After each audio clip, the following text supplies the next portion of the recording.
And I'd forgotten all about that. and they had it on the board. They were doing like the dictaflor number and all that stuff. It's like DTF. Yeah. I thought about it, and I think it would be wanking. I think it would be wanking. The thing you said earlier, the word. You got to sort everybody by height. Well, technically, you got to sort everybody from dick to floor by height. Doesn't matter.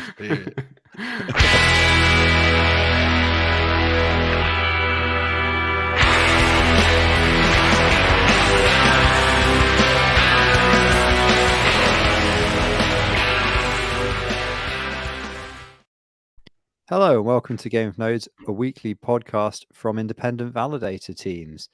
And that was well 2 done. in a row. Good job. Well done. Good intro. Peace in our time, says no. Given that you've obviously prepared very, very carefully for rugging us into the intro, would you like to take it away with Null's News Corner for this week? Oh, I'll have you know that I spent 5 minutes on Twitter this week. Oh, congrats. Nice. Wait, is that the news, or you mean you were on 5 minutes of Twitter to find the news? That is the news. Oh, shit. No. So actually, look, I did write down some things, but I did literally spend 5 minutes on Twitter. So I don't know if it's the most important things that happened this week, but I had a feeling that, this news corner wasn't going away just yet, even though we haven't got any researchers on the job yet. So I'll take it away. So one thing I did notice, to be fair, your research amount has increased by over 10,000%. Even at 5 minutes. Like if you stay away from the actuals, you just focus on the percentages. Huge jump in research this week, dude. Congrats. It's technically it's an infinity increase in research. Okay, good point. One thing that's really funny about this is I talked to Erdeman about it, and he was like, I don't know how I can help you guys because you hit all the right topics. None of you just know what you're talking about. None of you know what you're talking about.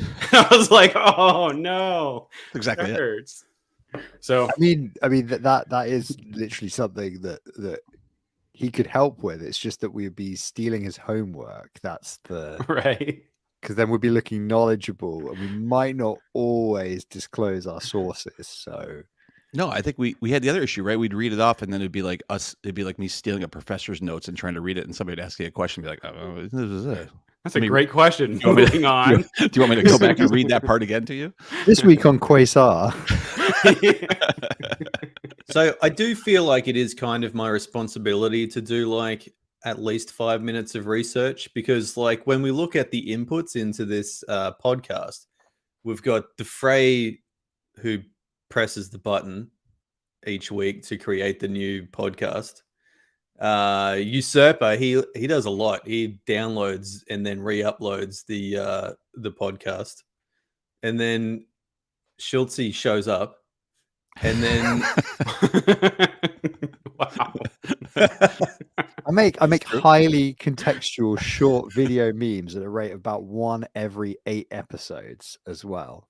Let's just be clear. I do feel like you might sit there for at least 30 minutes pondering what the name of the potty might be for this week and try to come up with some smart pun. Let's pretend that it takes me 5 seconds, because that would be less embarrassing than the truth. Anyway, I've gone back to 1994 and found a paper. I thought you were going to say that you drawn a dick on a piece of paper. No, that was the news. And I was like, amazing. I found this raggedy ass notepad in the corner. It's replacing the drill of the week. Yeah, and a pen.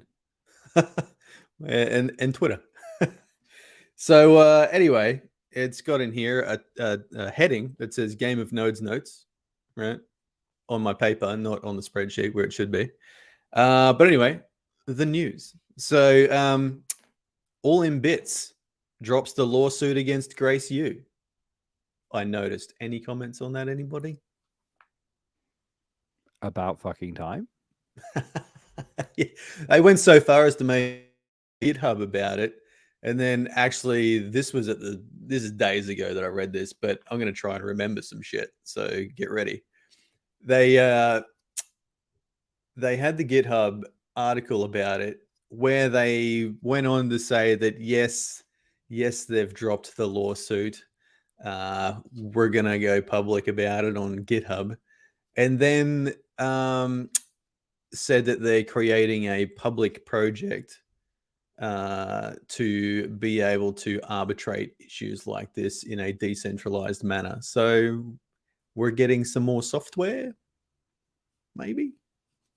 And software would have prevented this problem, which was essentially bullying by a rich person or a powerful person to a less powerful person. Software would have 100% stopped that, presumably. So it is open source as well. So do not contribute. You might be in trouble later. Okay. Right. Amazing. So if you, as long as you contribute, you can be part of the panopticon. I mean, the solution, sorry, rather than one of the people being oppressed by that. Right. Cool. Good thing I know Rust. Oh, except it probably being it'll be in No-lang, won't it? So I feel like you said something really smart when you said that panopticon thing. Like that might have been some sort of really smart pun or something. I don't know what that means. So we'll put it in the show notes. Yeah, maybe a link to like Urban Dictionary. Okay, so the other thing that I happened across was Luna whale accounts just going mad on Luna. There's a bunch of what people are speculating to be Sybil validators showing up. Probably not the first time this has happened, but one of the Twitter sleuths traced it back to Binance accounts.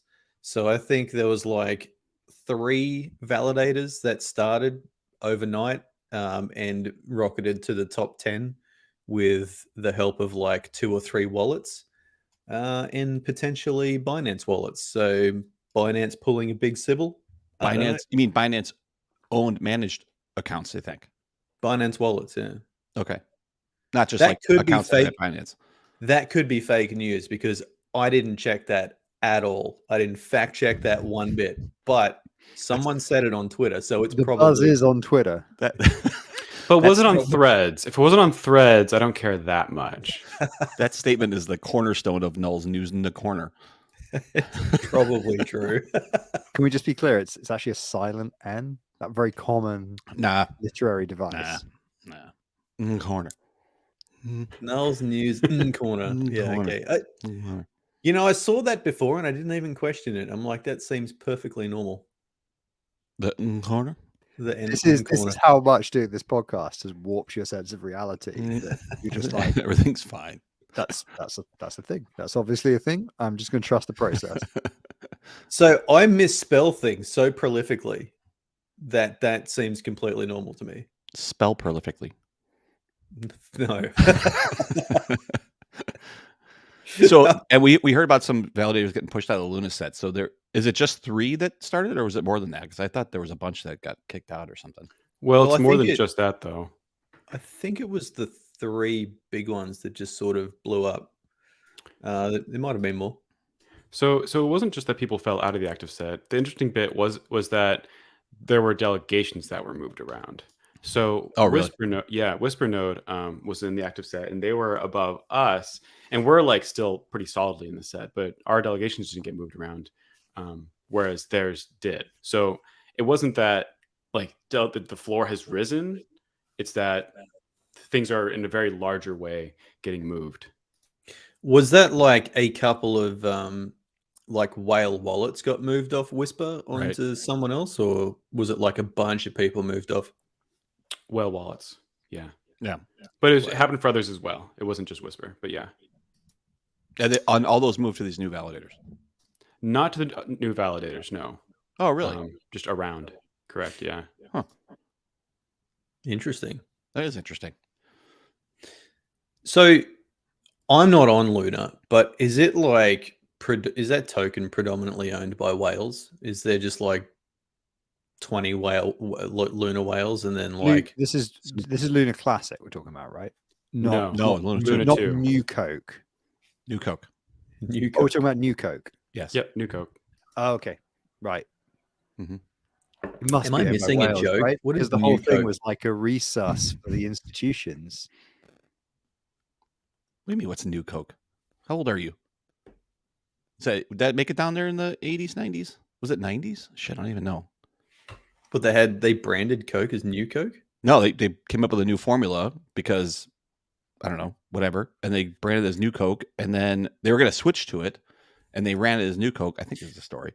They ran it as New Coke, and everybody fucking revolted against it, so they left it Coca-Cola Classic. They used to have cans called Coke Classic. Do they still do that? I don't think they do. I don't think they do either. But it used to be Coke and Coke Classic. I think was what they did, but it was always called New Coke. And then I think they eventually dumped it. Oh. There's got to be a story. There's got to be somebody had to do a documentary on this. They've kind of done this now. I only know two formulas, right? The formula that you get at the shop and the formula that you get at Macca's. You mean out of the? What fountain? did you just say? I don't know. Who knows? One of them's a syrup. What you're getting at is one of them's a syrup and one of them's already pre-bottled, right? Yeah. You got the pre-brew and the home brew. That means you don't get to appreciate the Mexican Coke then, because that's all the rage right now. Is it has real sugar, so you get the Mexican Coke for that one. Just to be clear, like in a lot of the rest of the world where they have food standard stores, Mexican Coke is Coke. Is Coke. Yeah. So the Coke you get here is just Mexican Coke. Like it, right. We just have sugar. So like what's interesting, maybe not interesting, but whatever. In the UK, they decided that because kids were fat, they were like, we're going to ban a load of stuff and we're going to increase the price of sugar in a bunch of stuff, especially fizzy drinks, right? Sugar tax. Sugar tax, right? So overwhelmingly, the reason that you have childhood obesity is obviously early years nutrition. So the underlying cause is actually poverty. The underlying reason is 30 years of like massively increasing wealth and income inequality, static incomes. But that actually requires a government to tackle it and some ideas. So instead, they banned sugar. And so like literally every single soft drink was like, right, fuck it, we don't want to touch this. We don't want to spend any more money. So we're going to basically shadow move to, like, you guys have Coke Zero, right? Stuff like that. There's still Coke Zero. It's effectively New Coke, right? Because people are like, oh, Diet Coke or Coke Zero. What? It doesn't fucking taste like Coke. What's the point of even drinking it? But New Coke wasn't sugar free or anything like that. Well, no, I know, but like people like the thing is like there are new versions now that are super popular, like Coke Zero. So, but what's now happened is that in the UK, Coke Zero is in a red can. So it used to be a black can, and then it was a red can with black writing, and now it's a red can with white writing. It has white writing, but it says zero in black, so it's quite hard to see the zero. Oh, okay.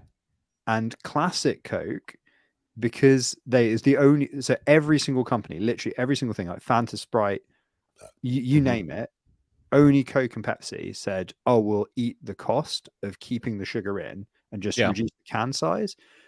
So now the only way you can tell apart, really, at a glance, Coke Zero and Classic Coke is that the can is smaller for Classic Coke. It's like 10 ounces or something instead of whatever. Yeah, instead of 330 mil, it's 260 mil for the same price. Yeah. But weirdly, some places have the same old 330 mil cans, but they just charge you slightly more. So it means that you can't even bank on like identifying the shape of the can. So quite often you'll literally go into a store, pick up a can of Coke, walk towards the counter with it, and then be like, this is bullshit Coke Zero. You heave it into the sun, and then you go back and get something with actual sugar in it. You just peel off more dollars for it. Yeah, you're just like, I like to know the carcinogens that I'm ingesting. Right. I thought you were going to say they do like what Canada does with cigarette packs, where they put like horrible pictures of mutilated babies and whatever else. They put like this thing kills or whatever else. We have that. I thought maybe for New Coke they put just big American kids on the side of it. No, we have this. You can just look out your window. There's pictures of overweight American kids is plastered on the side of the high sugar Coke in the UK. So we have we have Coke Zero and Coke No Sugar. Like, what the fuck? Is Coke No Sugar Diet Coke, or is Diet Coke a third thing? So there's like, do they call it Coke No Sugar? Yeah, there's Diet. They have a better brand. There's Diet, which says no sugar, and then Zero, which is zero sugar, but they both got no sugar in them. But which one is Do Kwon's current project? Both. One might wait. Well, there might be a caffeine-free sugar. He is the franchisee in Australia. That's what he did with all those lunar dollars. Yeah. So Ben Davis says that glass bottle Coke is the best Coke, which I tend to agree with. I don't know how the flavor changes, but you also end up with a weapon at the end, so you can defend yourself in the bush. I can give you a fact on this. There is the way that you taste things differs depending on the pattern of bubbles in the liquid, because we actually taste, like, our senses are for whatever reason, we can taste the pattern of bubbles and what's in them. And so they've done scientific studies. If you put, like, say, champagne in a different shaped glass, it literally tastes different. So there is some evidence, I guess, that would hold true for any carbonated drink, right? I think wine, it's more about the oxygenation. So it's about, you're saying about the oxygenation as it comes up rather than the shape of the vessel. Yeah, like that's why they have decanters for wine. No, but that's like non-carbonated. So we're talking about only carbonated. Still so like wine. No, but so what I'm saying is that the shape of the container matters for carbonated things. So like Prosecco champagne, not wine, Prosecco champagne. But that would also hold true for carbonated soft drinks, right? I think. Oh, like what the fuck is Prosecco champagne? Like that Prosecco and champagne. Shit? Two different things. They're two different types of sparkling. Bubblies. You know, bubblies. Bubbly. Bubbly. They're lovely bubbly. And now here's one for you. So Coke, better out of a bottle, right? Like a glass bottle, in my opinion. Can I get a show of hands? Yeah. So I think that is Mexican Coke over here. That's what they consider Mexican Coke. It's like it's in the bottle of real sugar. The fucking Mexican Coke over here is like goes up your nose, not your mouth. So, hey. So the but on the conversely, beer better in a tin. Gotta say, yeah, I hate drinking beer out of a can. Really? I think the aluminum taste does something though. I poured it out. I poured it into a glass. I fucking hate this. I do. Yes, every moment. I don't know that aluminum taste. I think even on pub beer that we know and love so well. That's you go into a pub in England. You say, "Landlord, I'll have one pub beer, please." Okay, now that we've gone completely fucking off track for at least 15 minutes. Where do we start with this? Luna. Do Kwon's new Coke. Do Kwon's new Coke. That, John, honestly, that should be the title of this podcast. Really, should it be Do Kwon's new Coke? We can change it. You tuned into that episode to find out A, what the fuck we're talking about, B, which type of Coke we're talking about, yeah, and C, the title. What the fuck Do Kwon has to do with it. Actually, what we should do is we should do a DAO, and everybody can vote on and add episode title ideas, and everybody votes on it with their crappy wallet. So I do have one more item of news. I endeavored to have 3 items of news, so I've got one more. What do you think is a good number of items? Like 3? I mean, it seems like a lot. Yeah, several. All right, 3 to 5. I would say good. They could be small news nuggets. Yeah, they could be big news units. This one's for the operators out there. The operators. The warriors. Shout out. The ladies. OBOL. Has anyone heard of OBOL? Yeah. OBOL? So DVT, distributed validator technology. I watched an entire ass podcast on it, and it is more or less Horcrux competition, sort of. Is it Tendermint? Like, is it for? So it started out as a project for Ethereum, but they are going to migrate it to Cosmos-based chains. But it seemed to be more based around like a validator that's distributed by organizations. So, for example, if you had like, say 20, for argument's sake, smaller validators who wanted to get into the hub, for example, then they might pool their resources. I mean, in some ways, this seems like a really inefficient like model for a validator in terms of like resource use, but hear me out. So they could pool their resources to create a distributed validator in a similar way to how Horcrux would do it, except they would all have ownership of a shard of the key, and then they could raise that validator as a group and delegate to it as a group to bring it up into the active set. DAO run validator, but with extra steps. Well, potentially, but it could also just be a B2B, like business to business. And I assume you need a certain percentage of that available to sign. Is that right? Yeah, exactly. Yeah. So you need 2/3 of the, and I guess you break the key down at whatever percentages based on ownership, and then you got a 66% they sign type of thing. Mm-hmm. Huh. Yeah. It's kind of cool. They designed it for Ethereum, but they're planning to port it over to the Cosmos. So there was question time at the end, and question time seemed to go on longer than the presentation time, which is irritating to me. But anyway, so there were questions around the governance problem, and like it doesn't seem like they had really solved the whole operator key is different to the signing key issue. Oh, I see. Yeah, so they can sign blocks, but the idea of like actually voting on something probably doesn't work. Yeah, and also like I don't think they had. Maybe they thought about it, but I don't think they had well, they certainly didn't articulate very well how the mechanism would work for like a shared, right, like operator key, like whether that would be some sort of multi-sig or get rid of it all. I mean, just fucking flush Cosmos validator governance down the toilet, start over. Yeah, let's good. Go to an incredible amount of effort to fucking. So what you're saying is, instead of just 10 get $5 a week.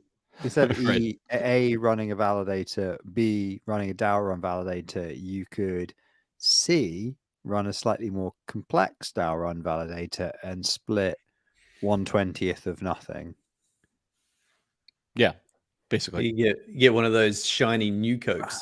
Let's get the montage music on, and I want to run up the steps like Rocky. At some point, validators will have to do this because all the actual validator set will just be filled with the validators that are run by the other chain owners. So you'll have in 150 different chains running validators on all the other 150 different chains, so there's no room for anybody else. That's what's going to happen. Does that happen? Yeah, I'm sure. There's tons of them. Well, we got Chihuahua. They bounced around a bunch, right? Chihuahua does it, yes. Shane does it at Stargaze, and Juno's talking about doing it, and it's going to happen more and more, right? Juno isn't owned by anyone. I mean, you could have mesh security, or you can just run validators on other chains. Or I mean, right. Yeah, I like mesh security. It's kind of surprising it didn't happen more actually. Like, given the amount of money some people made in AppChain Winter, like, just at that point the hub wasn't doing so well, but has actually, like, in hindsight, held up surprisingly well given market conditions. Like, the IQ 9000 move, it turned out, was to exchange your second tier Cosmos coins for Atom, right? basement tier. your non-hub tokens for hub tokens, and then run a validator, and that would have probably generated more money than your entire chain potentially. So are you done with news? Because Ben keeps bringing news point number 4 up like 5 or 6 times. This is MetaMask coming to Cosmos, right? Well, it's kind of coming to. This is the MetaMask API piece, right? Yes, I think Snaps is the ability for groups, individuals to write a plugin, Snap, that adds into MetaMask to be able to extend to other L1s and L2s and whatever. So now when there's a security flaw in MetaMask, every single ecosystem gets rugged. Well, as it should be. Sure. As it should be. As it should be. Right. One to rule them all. But yeah, I think there's a few groups that are. I know one that's working on the obviously the Cosmos integration. or I should say Tendermint IBC integration for MetaMask. And I think there's a couple, right? There's like at least 2 I know of that are starting to write snaps for Tendermint based chains. So Secret had this running like 18 months ago. This isn't new, is it? The DYDX testnet has every other wallet except Kepler. So is it like EVM or? It is EVM, I believe. Yeah. Oh, I did have one more item of news. I mean, it's not on the list, but it's been talked about a lot. So I could probably mention it if you want. Twitch. Go on. Please. What do you want to invite? Please go on. Let's go on. I was waiting for the vindication. So it has been the talk of the town, the feasibility of reducing set sizes. Okay. For networks. It's extremely feasible, right? Is this also known as Null's I was right all along corner? Sorry, I would have prepared a ticker if I'd known. It is Null's I was right all along. I was fiercely against raising set sizes during the bull market just for the sake of people being able to fucking get in at the bottom, because it creates an overhead that you have to deal with later. And here we are. So did it benefit anyone in that fucking year and a half's time?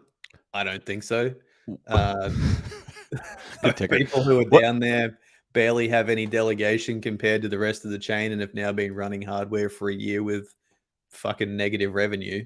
But nonetheless, look, some people are cutters and just want to do that anyway. So now the question is whether they should be trying to reduce the size of the set to like stem the losses, I guess, from those people down the bottom. What's the point, though? Unless they want to. Yeah, right. Like, who cares? I don't see the point. Like, right. The overhead to the chain is not that severe on something that's slow anyway. You know, you can still make the blocks on time. Yeah. It's not that much data overhead. Like, I would prefer to have 50, better for my hard disk, right? But it doesn't really matter too much in the big scheme of things. I recycle nodes quick enough that I don't kill the hard drives. Yeah, but that's the number of connections, right? You could just reduce that anyway. That has nothing to do with the set size. Well, but it's also like the set size adds an overhead in terms of data. Like every block you record information about every single validator on the network. So, you know, there is some extra storage overhead, but it's not like things like Stargaze and Juno and Evmos and that. It's not enough to like really care about. Yeah, and some sets I think are. I mean, we've seen ones that are not even filled out all the way, right? So it's starting to happen naturally on its own. And I would assume that you're going to see more and more people just walking away. Like it's the floors have changed a lot. Yeah, and even on networks that still pay, like the floors sometimes you can get in for virtually nothing. Right. And I think it's up to like now that they like everyone wanted those set sizes. I think they should just fucking stay there. And if people are making a loss, it's up to them to fucking close down and walk away. Well, I think one of the tools that I was thinking about, like, I was trying to come up with something, but I think one tool that would be really valuable would be an ROI metric on chains that is extremely easy to use. Meaning, to pick a spot, pick a chain, the returns are known at a specific commission rate at a specific spot within a set. And then you can put in, say, this, you know, I think it's going to cost me $300-400 a month of just hardware costs plus my time and everything else in terms of being able to support a new chain and then do the math on a chains that exists. Because I think people have no idea. Like, I don't think anybody does the math. And a tool that would help them look at, you're down $190 out of $200 a month. And this is where your break even is. Your break even is at, you know, Juno at $1 or $2. And so you look at it and actually make a reasonable decision. Because I think everybody runs into it, but I don't think anybody's actually done the math. Like, I don't think anybody. It's not really easy to kind of figure out what the actual commission amount is based off of a mint and everything else. It'd be a nice tool to build. So one thing that I think would be handy is like an exit strategy built into the protocol. So one thing that happens when, so say, Big Ball's blockchain validator wasn't that popular, and they're sitting down there with they're on the floor, they've got 27 different delegators delegating 7 Juno. Yeah, right. And you don't want to fuck those. You thought they were Billy Big Balls, they're Jimmy Small Balls. Got you. Okay. Yeah, use the right terminology here. But they don't want to fuck over their 27 delegators when they leave, right? Yeah, right. So they're just hanging in there, paying their $300 a month for their server, so that they don't fuck over these guys and their 7 cents. Maybe if they moved to Hetzner, they would break even in. So that's higher because they're breaking terms of service, and then we all know. I mean, at that point, you're looking at a Raspberry Pi that's already amortized. Yeah.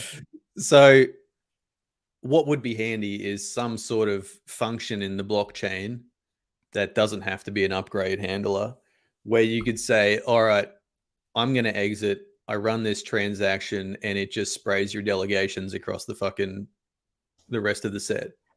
Ooh, I actually built a proof of concept for that tool and couldn't get funding for it. Yeah, that's a good idea. Glad to see you're on the same page.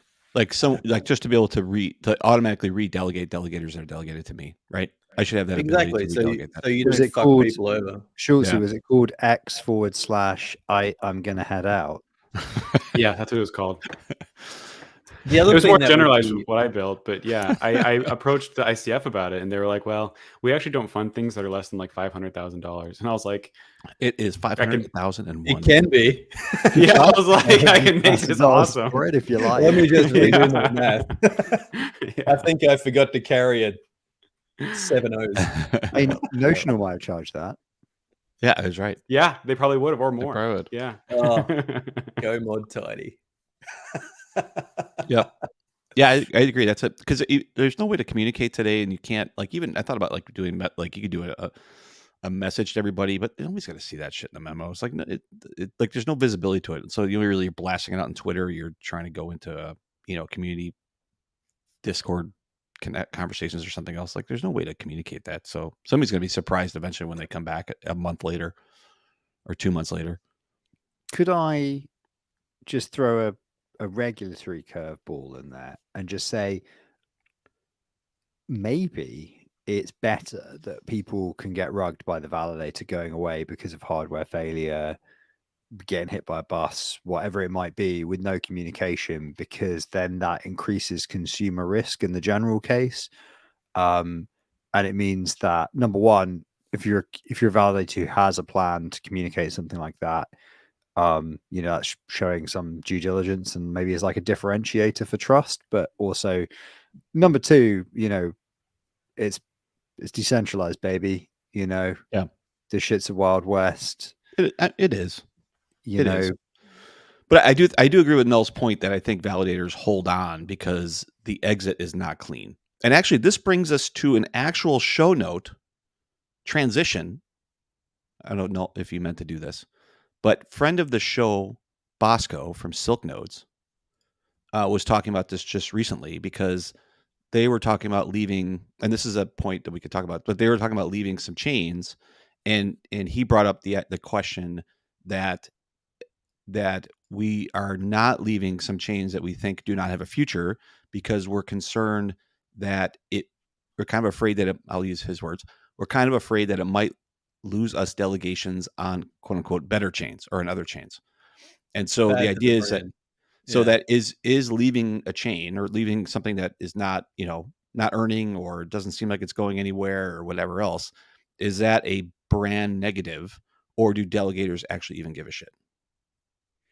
I think it can be brand negative, especially if you have people that delegate to you across a bunch of networks.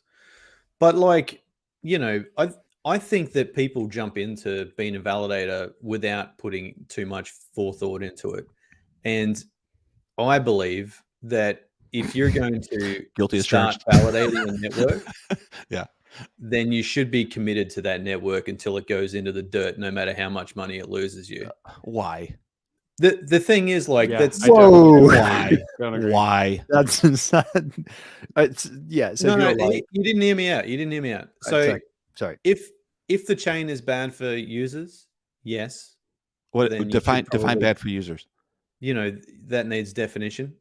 But yeah, you know, something like maybe SIF chain or we're losing. I wasn't asking for examples. It's bad for users by the power vested in me by the users. That's a constantly changing policy. Like I could look like I judge things based off of one of the ones would be like the number of actual upgrades or code that's being pushed. Yeah, like our dev team's actually working. If development's been abandoned and the chain has no hope, then it's done. But the other part of it is that sorry, I didn't mean to cut you off that. But the other part of that is that you keep doing it. I know, I love it. It's like it's the only reason I show up. But the other piece of it is that the chain itself might not need changes for the dApps that use that to be able to take advantage of that. Like a good example is still like perfectly functional, but you still want the developers to be there. Right? Like a good example is like OmniFlix. Like there's I think we've had like maybe one breaking change upgrade in 2 years or something, and there's like Sysla rolls out very slow changes in that. But on the app side, there's tons of work that's being done, right? So I don't really count that. But it is very evident that they are still there. And huge. Oh yeah, huge. Yeah. So you can't really look at it just at that. But the other hand, like something like Constellation or even like Nomic, like what are we doing? Like what's happening with these? It's funny that you bring up Nomic because there was just an upgrade today about it with it. What upgrade? Okay, if I can just finish my thought. Wait, what? Right? If I can just finish my thought.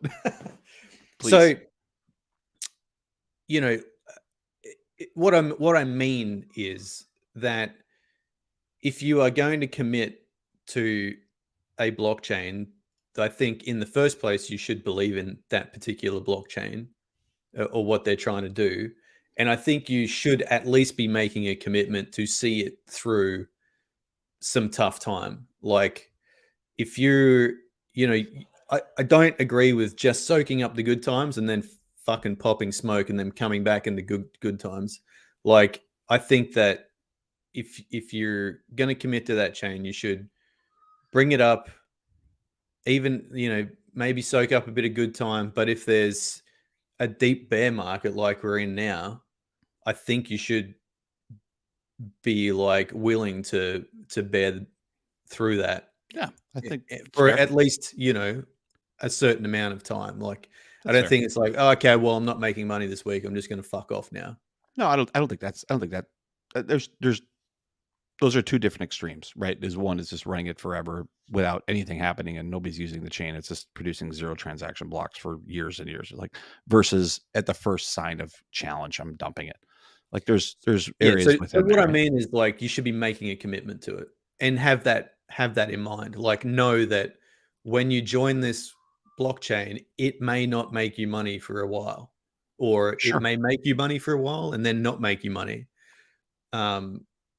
And how you handle that as a business or an individual is you need to plan for that. You can't just expect to constantly be making money. Right. At the same point, it's a business.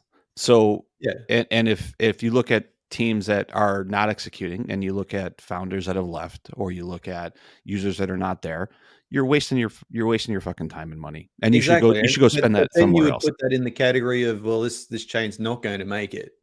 I'm not supporting a chain that has a good chance. I'm supporting a fucking dead camel. Sure. Yeah. Yeah. And the challenge is it's difficult. It's sometimes determining the difference between those two is really difficult, especially in a bear market, right? Because it's difficult to see, is it just something that's sitting in a lull and it needs time, or is it it's never coming out? Right. So, and we have a good number of chains that have had good times that we still run that are in the doldrums like everybody else. And we have a lot of chains that we run that have never had the good times. Right. So you have both those. I think the ones that had the good times, can you extend it longer because you think it has a possibility of regrowth, maybe? But the ones that you run that have never done anything, or maybe don't even have tokens that are liquid, you look at it and say, is there a timeline on this? And if there's not a timeline, you got to make some decisions. So there are chains that we run that are relatively new and I'll name some that don't make money and probably never will. One of them is Kujira. And that may be a function of we've got 1% commission on there, but I think even at 5%, there's a pretty good chance we're just losing money. Fee-based, wasn't it? It's fee-based, but you do also get a stipend for Kujira. You should be getting $75 a month as a validator, which might not be covering your costs, but at least goes somewhere. So it's hard to say that. But we're net loss on that for sure, 100%. Oh, I would think, right? Because you also have to run. Don't you have to run supporting chains for the Kujira too, or no? No, but by the time you run a couple of Sentry nodes, fucking mate, the time is I'd be losing $3,000 a month in fucking time. Yeah, the price feeder changes are quite a lot for sure. The governance and price feeder, I don't vote. The price feeder changes are fucking insane. Why isn't that automated? Like, it should be automated. It should be automated from Kujira. I mean, like, yeah, it is just it takes fucking way too much time for what it is. Yeah. I mean, Knowledge just started, but we're right next to you on that, Schultz, and I don't think we're going to turn a profit on that for which one? A long time. Nolus. Oh, Nolus. Well, Noise isn't listed, but it's Mars. Noise, I wasn't really expecting. Noise, I never had like huge expectations of profit there. It was just really more support. I like cool project. To me, Noise is more of a public good. Yeah, agreed. I agree. I agree with that too. And it's relatively light, and I don't think that there needs to be much like maintenance on it. And they purposely kept the set small, right, so that it's manageable. Right, exactly. So I'm happy to run that indefinitely. You could run that on your fucking. Yeah, agreed. Like it's a very reasonable. Yeah, exactly. Yeah. Mars is like. Don't know about Mars. Like we don't. Well, I think we rank in the mid there somewhere, but it seems like really top heavy. And so, how long's that been running for, Schultz? Maybe like 3 or 4 months. Longer than that. I've been out for 3 or 4 months. So I think we've made a total commission of about fucking $60, $80. I think it's probably more like 6 to 8 months at this point. Yeah, so $10 a month. That doesn't seem very sustainable to me. I think that the people like high up in the set might be able to like cover their costs, make a little bit of profit. I have been considering pulling out of Mars. I don't think that I have a lot of actual delegators there. I think it might just be a whale that's got some on my validator. So maybe I'll just like jack the commission up and wait for them to leave rather than them getting nothing. Yeah, but that is, just one that like even if you're like top 20, I don't think you're going to make money on Mars. It's a pretty high profile chain too. Hey, it's a pretty high profile chain too. It's not. It is, but it doesn't. No, I understand. I'm just saying it's disappointing. Yeah, it's just not economically incentivizing validators very well. But going back to Bosco structure, do we think that we kind of talked through like should we leave or not on certain things, but do we think that leaving chains that fall into the criteria of bad chain definition to be fine later, that if leaving, does that have an impact? Be defined in this podcast? Absolutely not. No. So I think it's very good to know that this won't have a resolution. This entire conversation. No, absolutely. I start now. Yeah. We can bring it back up 7 or 8 times and just beat the fuck out of the dead cat over the next 6 months. Perfect. Okay, so what I think is that could it be bad for your brand?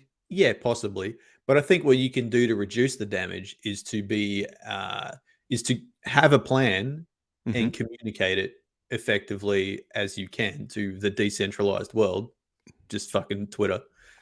And give people ample runtime to undelegate, give many updates, warnings. Yeah, consistently. Right. Put it into your moniker. Do not delegate. Yeah. And leave it there for a couple of months. Exiting set on blah, blah, blah. Yep. Yeah, like all the things you can do to at least try and get the delegators to leave and redelegate. I think that's a responsible way to do it rather than just popping smoke and fucking unbonding. Yeah. And honestly, I mean, for the most part, if it's community-based, there are delegators that are on there. And if we're leaving a specific chain, there's no value in it. So like, it doesn't fucking matter. Like honestly, like I understand the ability of like not like turning off of restake and other types of things, but whatever's in there, it's worthless. So the ones that we're talking about that in this situation, it's like, I agree with everything you're saying. Like we want to do these things, but if you step back, right, there's nothing there. So you want to act professionally around it. You want to be able to do the right thing, obviously. But at the same point, it's not like we're not in a situation where we're costing anybody any money. I would caution everyone from being a chain whore. What does that mean? Like just fucking whoring around the chains, joining everything. Oh, as a validator or as a delegator? As a validator. Oh, yeah. I mean, like, you know, that is some people's strategy though. Like I know Schultze's on about 400 billion fucking chains.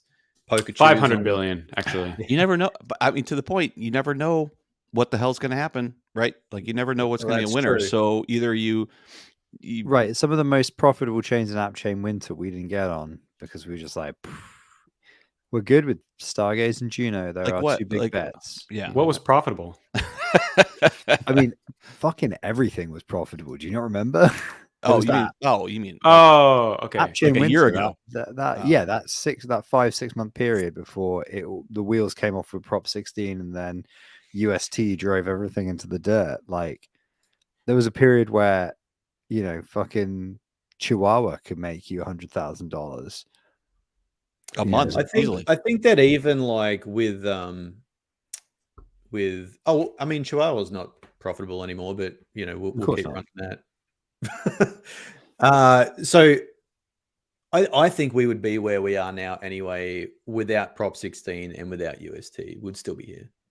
I think so too. It would be something else. I think the timing might have been different. I think Cosmos went down heavily before the rest of crypto, or maybe they all tanked at the same. Well, they all had a slide at the same time. They all started to slide, maybe. No, it moves with the greater market, right? There's nothing. I mean, it moved farther than the greater market, but still. But it also went up more than the greater market as well. So yeah, true. But again, it's roundabouts, I suppose. So my question would be on this, right? And we are going to define the bad chains thing, but my question would be: is the answer to this question different depending on who your delegators are? Because I think if your goal is mainly retail, then I think the more visibility, the better, right? You want to be everywhere. Mm-hmm. Whereas if your goal is maybe some retail, but like maybe retail with a bit more of a bag, or you know, people who are going to do a bit more due diligence, the discerning investor, shall we say, plus potentially like foundation delegations, team delegations, those sort of like actual kind of big bag holders, you're more likely to go quality over quantity, right? And so coming off chains that you perceive as bad quality, as long as your definition is sound, might actually mean that those bag holders, if you're in the latter camp, might trust you more on the chains that you do retain, right? And certainly, unless you're the size of like some of these, like, you know, big balls companies that love double signing, like Block Demon, like you're not just going to get auto invited to every massive VC circle jerk that's going to make you loads of money. So those guys are going to run every chain they can get their hands on, because they do that, and then they'll drop them like hot trash as soon as they don't want to. Look at what Figment do. But unless you're Figment, there's a really serious danger to that strategy, because just doing that strategy isn't necessarily going to get you invite to the big brand new hot VC chain that might actually be really valuable. Whereas being more discerning, you might, there's still a chance you can network your way into that. And you won't have had to have all the heartache of running garbage. So I don't know. But then I guess, we're only in sort of two main ecosystems, plus some additional L1s that we're kind of been invited to or whatever. So I guess maybe we're not the best one. I'm certainly not the best person to kind of be a spokesperson for that for the strategy of being like hyper discerning, but across multiple ecosystems, because we're still very heavily exposed to like 2 or 3 main ones. Whereas like Schultzy maybe, the thing is like Schultzy, Lavender 5 is spread across like a small number of ecosystems where you're quite discerning, but you also do run fucking loads of random ass chains as well. Yeah, we do. Schultzy, would you be like, are you net negative across Cosmos then, or? Well, I guess it depends on if you count salaries or not. I do count salaries and commission. Then, like as a business, as a profit and loss business, are you net negative across the Cosmos? Yeah, absolutely. I mean, we take in a decent amount of commissions, but like for like infrastructure, yeah, we're positive for sure. But for salaries, no question. So what you mean by that is by when you balance the commissions you're receiving directly against like the outgoings from just the infrastructure cost, yes, you make potentially a profit, small profit. But when you take into account that you actually have to pay people because you need people to run this shit, or yourself, and you're making a loss. And myself, and myself, yeah. And relaying is still expensive. So last year, without paying myself a salary for the year, the way we do accounting, we lost 30 grand last year. Yeah. So, and we don't cover that many chains. Like we're now on 14 chains. So, you have multiple employees. I imagine potentially a lot worse for you. Yeah. Well, you know what I mean, across the Cosmos anyway. As a pure like Cosmos operation, like just the validator side of things, I think that would be the same position for us, especially because we only actually did our off AWS replatform like 4 months into this tax year. So that was already when the bear was rolling. We were like, shit, we need to start decommissioning AWS stuff. So even with bringing that cost right down, I think we'd be in the same boat where maybe we paid a good, we were probably paying our infra costs until about last September, I would guess. And that was the point where I think the token price dipped below our ability to cover it from our delegations, to cover our infrastructure costs. And that's obviously not taking time into account. But because we do additional stuff, like especially until like last September, when my availability changed quite heavily because of life events, we were still doing some software development here and there. And that was also like bringing in some income. So those two things combined meant we were still turning a profit. But I think from that point on, I'm not even sure we've created a taxable event, like a cash out event, since last September as a validator, because it gets to a point where you're like, at this price, it's not worth creating that event. It's not really I mean, it could be worth compounding, but you are increasing your risk position potentially. I don't know, like, is it better to just like sit on the commission and wait for it and trust that you're going to keep, because like you say, Noel, if you're going to keep running the networks, you're making a bet already that they're going to become profitable in future, right? So do you just sit on them and then wait for that commission to come back around, but not create any taxable events in the meantime and just say infra is a straight write-off? That's kind of been our position. And then, we're washing our face as a business by doing regular consulting. That's kind of what we're doing. Like, and that now is actually, to be fair, after replatforming almost everything that we run off of AWS, the great replatforming finishing last month, Nice. We now cover all our infrastructure costs just off of our consulting. So we actually we actually turning like a net profit just on that line of business again, which is. Do you not only fucking delegate like 2 chains on Cosmos? We run about 4 chains because we run Mars, Stargaze, Juno. Oh, are you in Mars? Yeah, Needle Kiss and Mars. Genesis Mars, and Mars. Stargaze, Juno. Yeah. I think we've now come off the other chains that we were in on Cosmos. I think we're just on those 3 now. Yeah. Although I did get a weird bill from Hetzner the other day that suggests that we still do run a passage box. That's halted, I think. Has it? I think so.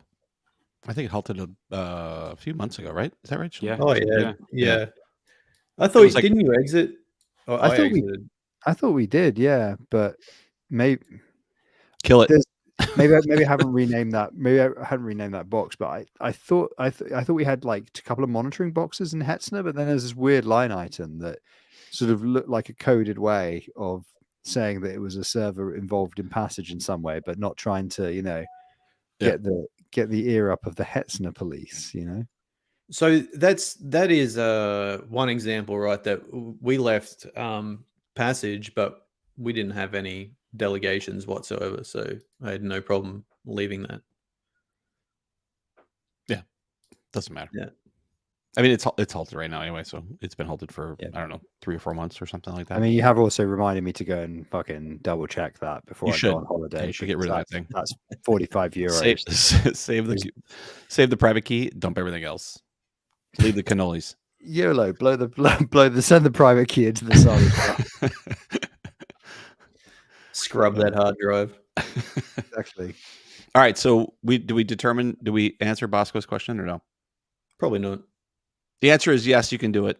I think. I don't think it has an effect on other delegations. I think exit smartly, responsibly, even if everything's worth nothing and whatever. I think the conclusion is it depends on your definition of a good chain.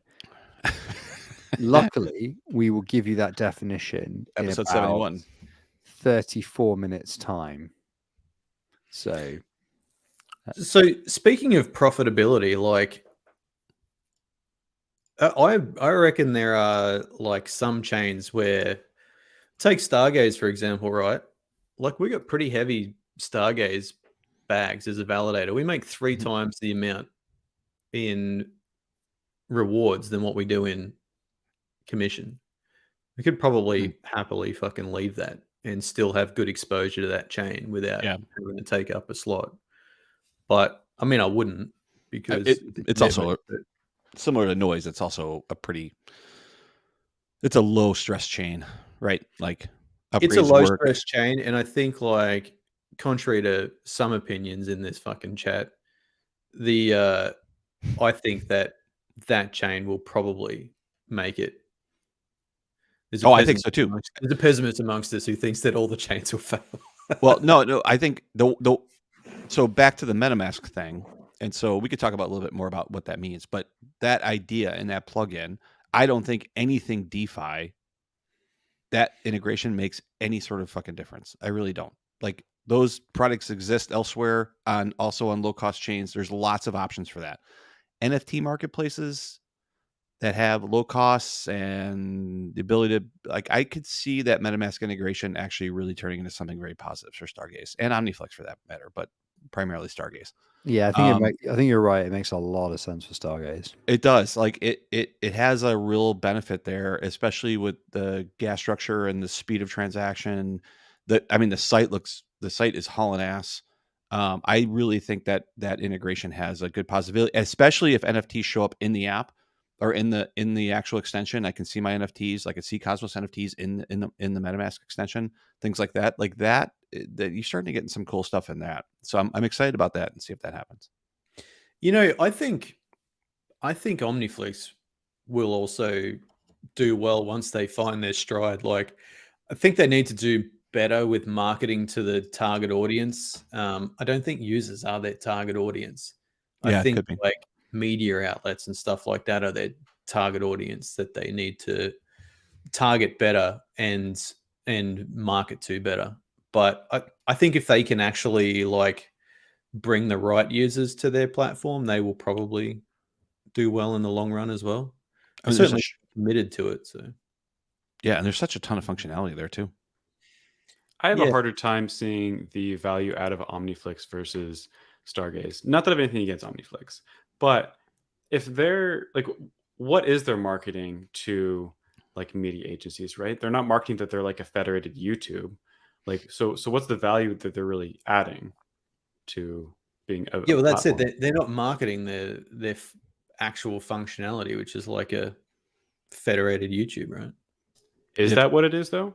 If everything's an NFT and the ability to claim ownership and commission and structure around that, and you extend that to these other types of media things, I think that Omniflix is building the ability to do that.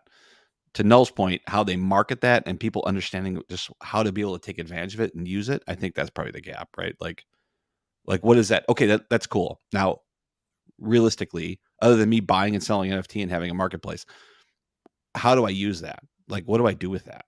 Right? Like, even from a video clip perspective, like who uses that and what's the structure around it? Because now you're dealing with like transactions, not between NFT holders, but your transactions between organizations or between individuals and organizations or broadcasters and all that type of stuff. And I think you start opening this Pandora's box of complexity, right? There is 100% a gap between the market and the product.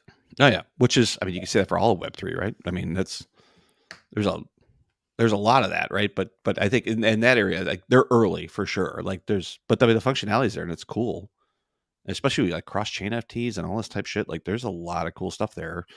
It's just a matter of like what's going to be the compelling event that like really wakes people up and goes, oh shit, I can see you know. And I mean, Omniflix, they contribute to other things as well. Like they more or less developed like Stream Swap, right? With Osmosis. Yeah. Don't get me wrong. I'm not speaking poorly on them. I guess sounds like you're shitting on them, Shorty. Yeah, exactly. I just want to know more, right? Like, so if I think of the most popular apps for videos, like TikTok, right? Mm-hmm. Could Omniflix be able to compete with TikTok in any way? Like, would they be able to stream their videos like TikTok can? Like, they don't have it. Do they have it stored in such a way? Can they have the same level of replication? Can they do that? I don't know.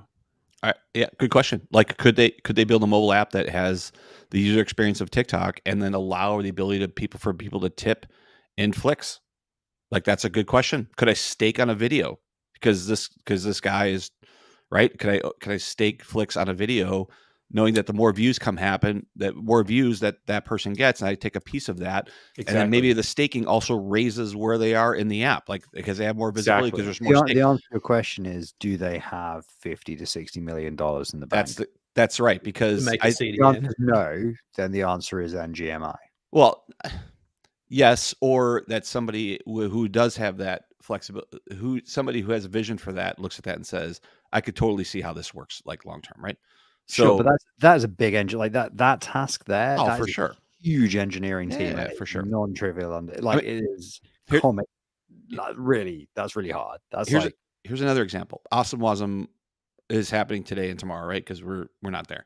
But who's doing the ticketing? Omniflix does the ticketing, right? And they did the same thing, I think, for Cosmoverse last year, right? I didn't know that. That's really cool. Yeah, so Omniflix does the ticketing for that. So you buy a ticket, it's an NFT, you blah blah blah. It's a QR code, the whole thing. Like they run that whole thing.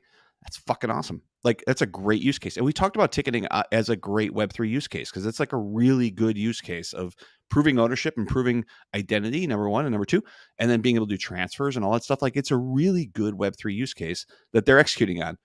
If you search, like everybody, like go search for Ticketmaster competitors and tell me if Omniflix shows up anywhere there, right? Like how do you do that?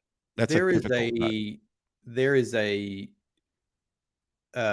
ticketing platform on Ethereum that does a pretty good job of marketing. And like if Omniflix have that product and it's functional and comparable, that's something they should market. And that's something that you don't need a huge build out of a CDN and everything in an app to be able to do. Like that's well within their wheelhouse to be able to make a good UX on that type of product. Yeah. And maybe they won't can you compete and beat Ticketmaster at this? I mean, fuck, probably not. But can you? No, like you can, because there might be a industry whale, right? But it doesn't mean they're not beatable. It just means that you need to fucking muscle your way in there. So what makes Ticketmaster successful is partnerships and agreements, right? So you have to stop thinking about this product as a decentralized thing that's just going to happen. And you need to start thinking about it as a project that you need to aggressively market and form partnerships with IRL companies event push locations. This. And you need to take your product and fucking stick it where it needs to be used, and talk to the people who need to use it, and make an agreement with them that's more, that's competitive with the industry stalwarts. You can't just be like, we've got the thing, come use it. Not denying that. I agree. It's just that is a hard road, right? When you have an organization who might have agreements with every single property owner in this country for an event venue that might own multiple venues, which means that and those agreements might be 5-10 years in length, right? Like I totally agree with you in that fair market type situation. I'm just saying, like, some of these things you're working so negative, but again, it doesn't have to start with they do have one thing going for them, right? Which is that typically, like, large incumbents like Ticketmaster, they buy their competitors, right? They bleed them and then they buy them. That's how they stay the incumbent, right? And in a lot of cases where these incumbents, so like, why does every fucking company in the world use Oracle MyHR, even though it's the worst piece of shit in the universe? Because they buy all their competitors, right? So there's no alternative to MyHR, right? I worked for a large cooperative once, and I was like, hey, look, if you want an IQ 9000 play, build an alternative to MyHR. Restructure yourselves as a software company, build a competitor to MyHR. Oracle can't buy you, and Oracle know they can't compete with you, which is why they would try and buy you. But you are a cooperative, so you are not purchasable in the traditional sense. So you could just take that market. You could take a significant chunk of that market if you executed well, because everybody hates MyHR. Your big problem is that it's going to take 5 years for people's commercial agreements with Oracle to run out. It's going to be a hard sales road. But hey, good news. You're a cooperative. You don't answer to shareholders. You can literally wait out that time as long as you keep the costs under control and you have that roadmap in place for how you're going to do the sales. You need to really think about this as a sales process. Obviously, this was literally me spitballing in the cafeteria. Like, it never went anywhere. There's no business leader would have the vision to bank millions of pounds on this suggestion. I am right, by the way, that this would have 100. No, seriously, I reckon literally you want a £2 billion idea, sorry. There it is, which is that a major cooperative should reconfigure themselves as a software cooperative and compete with MyHR. There you go. It's free. It's just on this podcast. Thanks for listening to Game of Nodes. Don't forget to like and subscribe. But ticketing is a really good example where it's like a similar thing from a different approach, which is it's a direct to consumer use case. Yes. Where Schultzy's rugging us. Enjoy your tree cutting. Yep. See you, folks. Have fun. Later. See you, good chat. Where, because it's direct to consumer, actually the model that maybe is most relevant to a chain in that space or a product in this space is not that it's decentralized, because I think that's garbage anyway. I don't think what is the definition of decentralized in our current market anyway? Whatever. But maybe it's more like a consumer cooperative, whereby holding the token, you are an owner. What is like literally number one of the cooperative principles: member economic participation. And then if you think about it, it's like, okay, this is actually a ticketing cooperative that won't be bought out or intimidated by Ticketmaster, and wants to then go as a cooperative with some spokespeople and negotiate with the venues to say, hey, you also need to work with us too. We have 1 million members in 4 different countries, 40 different countries, 100 different countries, whatever. then that narrative is a lot more understandable, I think, to a traditional business venture. People know what cooperatives are. People know what those kind of organizational structures are. If you just go, you're a bunch of nerds on the internet, is this a DAO? Is a venue going to take you seriously? It's like it's how you communicate that those venues that are bricks and mortar that run a very traditional business model, but are the, ticketing doesn't work without those venues. They're the key to the whole party, right? How should people in a very legacy industry treat you in a very new industry like you're not a joke, given that a lot of people in our industry are a joke? Mm-hmm.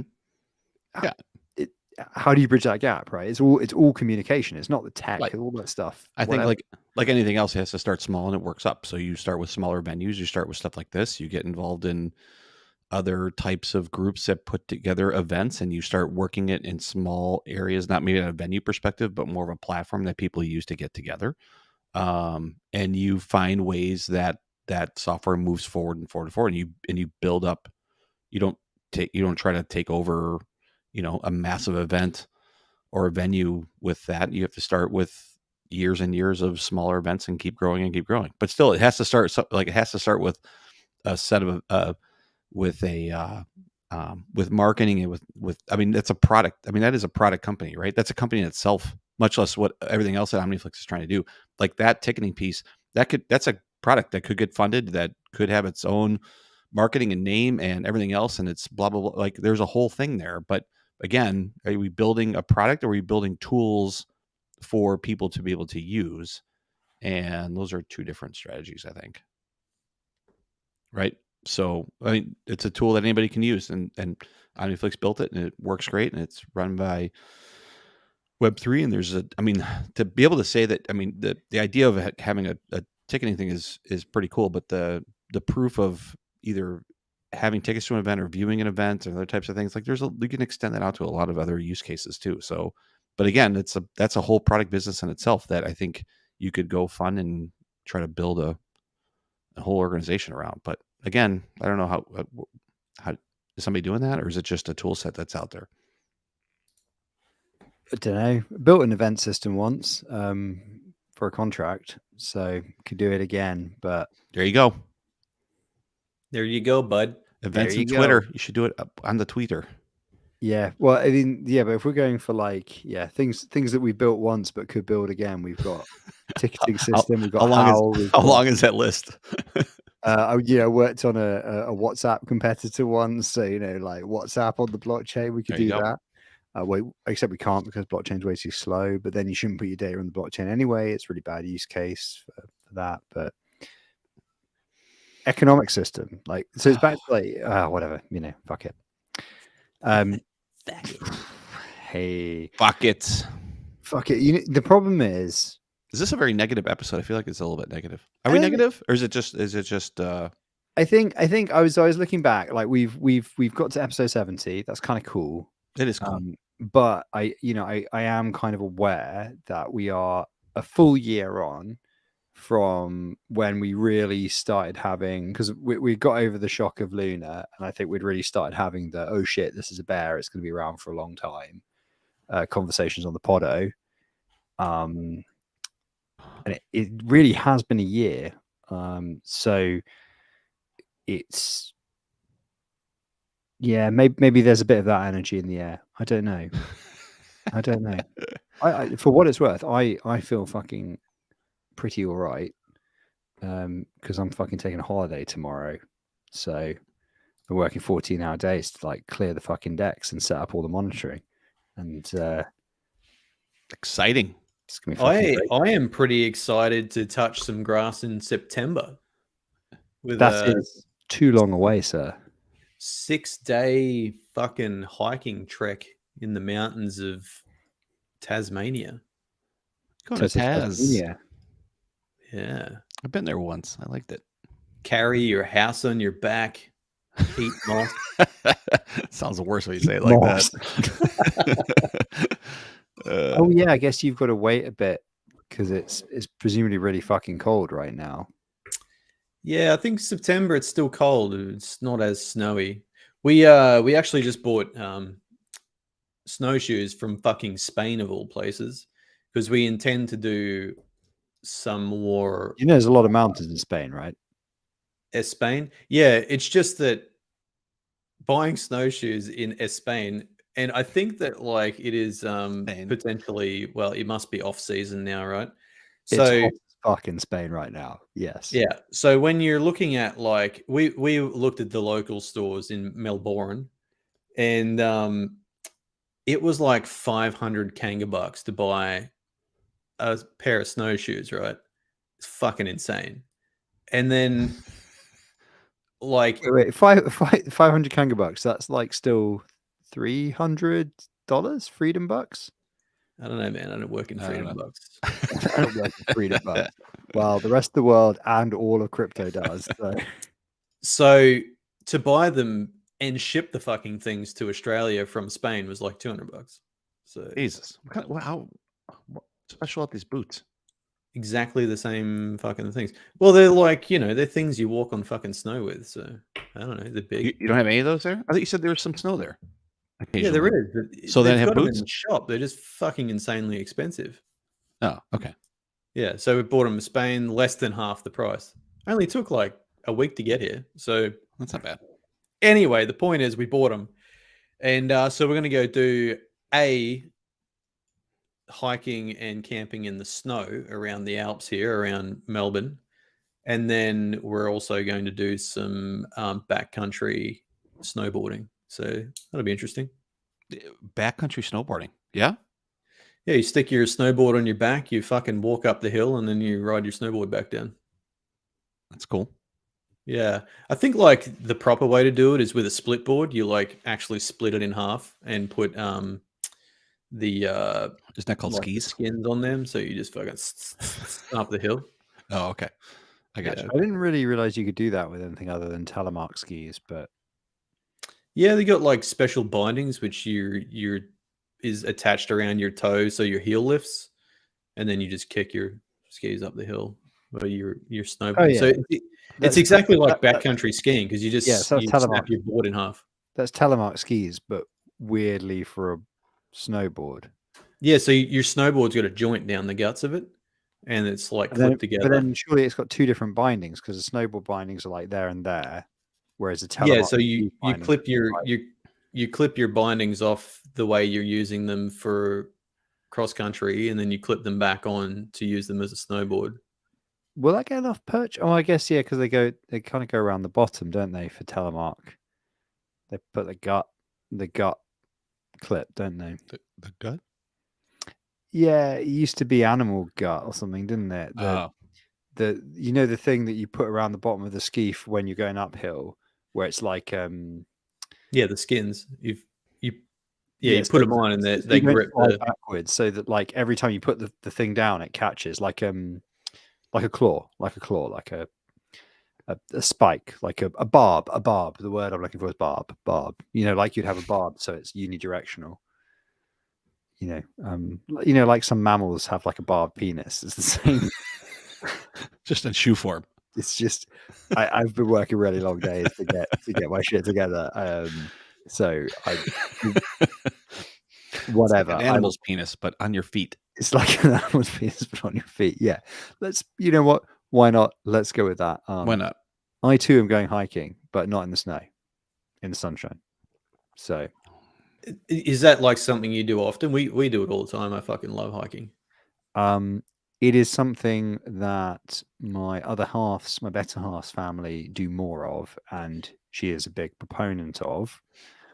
But I think the hills and mountains in the UK are a bit boring and small. Mm-hmm. So you've got insane fucking mountains in Europe just across the way. So there's that. So that is where I am going, is to go to the French Alps, where they have Billy Big Balls mountains. Did you get a little infant backpack thing? Yeah, baby strapped. Oh, on the front. Rucky on the back. So I already did. Okay. We went to a conference. He's probably too small still for the back, actually. Yeah, went to it. He's still got to go on the front. So went to a conference with the lads from Artifact, Mhm. and obviously met Erteman as well from Lavi Sanko, and did that trip as well. Ben on the front, bag on the back, balm in my hand, you know, classico. So doing that again tomorrow. It's going to be, it's going to be interesting. Like loads of people are like, oh, you got some time off. I guess you're going to stay at home, right? Because you got the small one. And I'm like, no, I'm going to travel 1,100 miles tomorrow.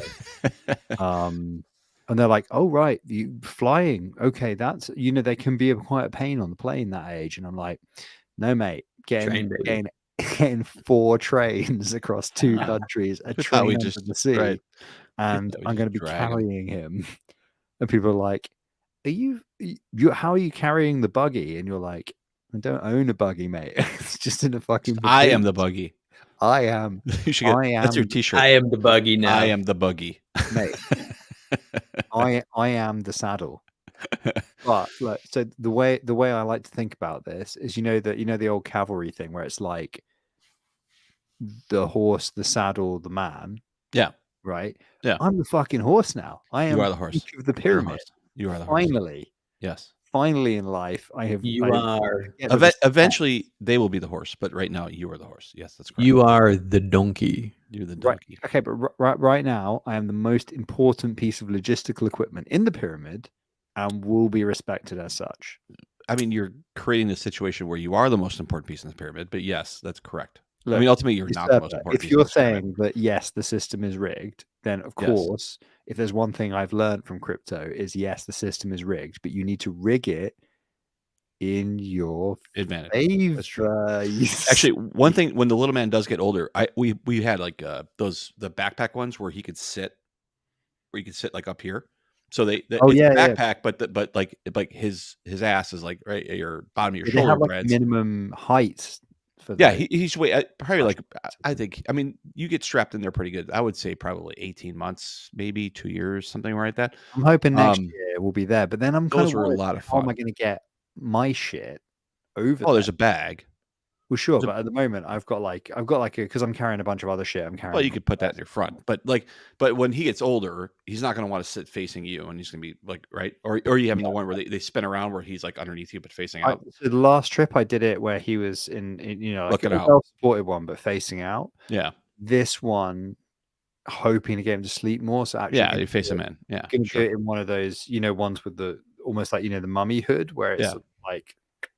But the backpack ones are a ton of fun. Like those, we sold it like a bunch of years ago, but we did tons of hikes with those things, and like I even had 2 kids stacked in there at one time just to get up a horrible hill. But like they loved it. They're extremely comfortable, and then it's like the weight's off of you. So if you want to go, like if you're going hiking, you have both hands free, and they're not in front of you. So. And you can, even if you fell forward or something like that, it's not like, there's less danger there and those types of things. But highly recommended. That's in my future. Highly recommended. But yeah, gonna have to work on the logistics of that one. So anyway, whatever. My exciting fucking holiday. Trains involved. There will be train chat when I get back after I miss next week's show. Hey, so we didn't talk about Awesomewasm at all. I was actually supposed to be at Awesomewasm yesterday and today, and I was gonna join from Hip and Happening Berlin. What happened? But at the moment I kind of have a day job, so it just like the logistics of I like money, and it looked pretty good. There's a lot of people there. They looked really busy. I was kind of bummed out. I had a few people messaging being like, "Are the Game of Nerds boys going to be awesome?" Okay, a couple of people asked. I didn't hear about it until today, so no. friends of the show were like, "Are you guys actually here?" And I was like, "Sorry, we're not here." But maybe we can get friend of the show that is there. I think off the top of my head, I know that Spoo. I'm just going to dox a bunch of people that are there. So I think Spoo's there, Hartnell's there, Jake's there, Shane's there, Sonny's there. I mean, you guys without me next week, you could just do a fucking Mega Chad's episode, break it down, get the straight dope from good idea from Berlin, there probably is actually straight dope. Probably is a drug smuggling hotspot, actually. So that's maybe not the correct. Yeah. It would really make it wouldn't surprise you, because if you think about the geographical location of Berlin, actually no, wait, Rotterdam's the big one, isn't it? Is it Rotterdam that's the big? What, for drugs? Rotterdam and Antwerp are the big ones for drugs, aren't they? I don't know. Could be. Yeah, I think so. Anyway, I've just realised we haven't yet done the drill tweet of the week. So, good timing. How we forget? Excellent. The section is the boys.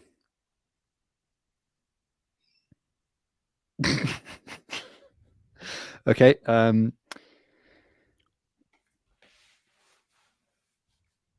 Me and some extremely crude boys in a pickup truck scream hipster at some kid's lemonade stand, then crash into a turtle and eat shit hard. Turtle. Yeah.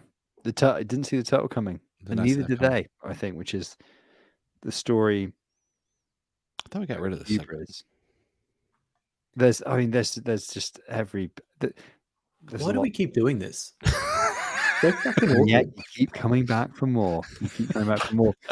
Sorry, were you talking about the drill tweets, or were you talking about overall? We're talking about validating. The drill tweets are always such an awkward moment. Like, there's at least a minute of silence afterwards where we're just trying to contemplate what the fuck just happened. What the fuck just happened? Wow. What just happened, man?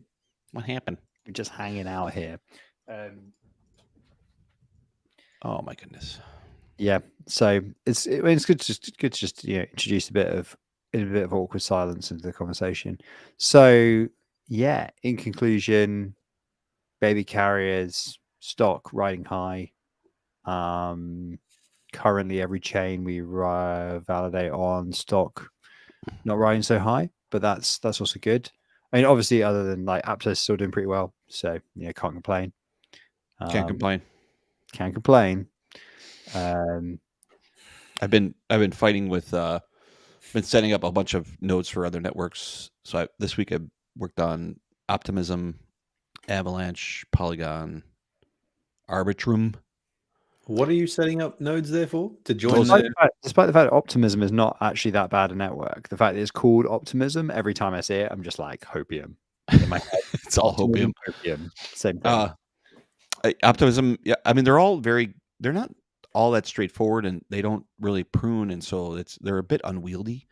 Like for instance, like Polygon has both a Tendermint chain and an EVM chain, or like, which I didn't really recognize before I really got into it.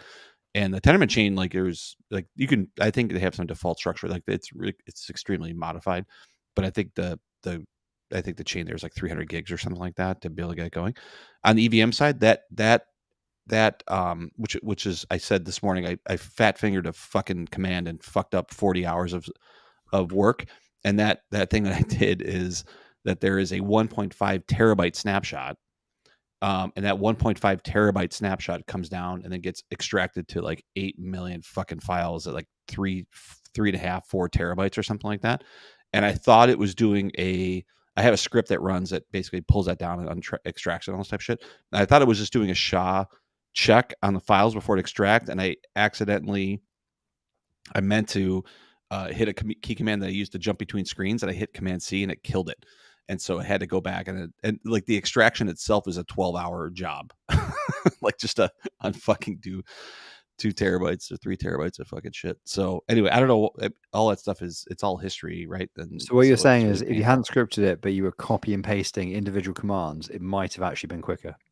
Because you would have only fucked up one step. I literally sat down. I was looking at it. I was like, why the fuck is this doing this? And then I was going to jump into another screen and look at it, and I fucked it up. And then that was it. So now I had to restart it. Now it's extracting again.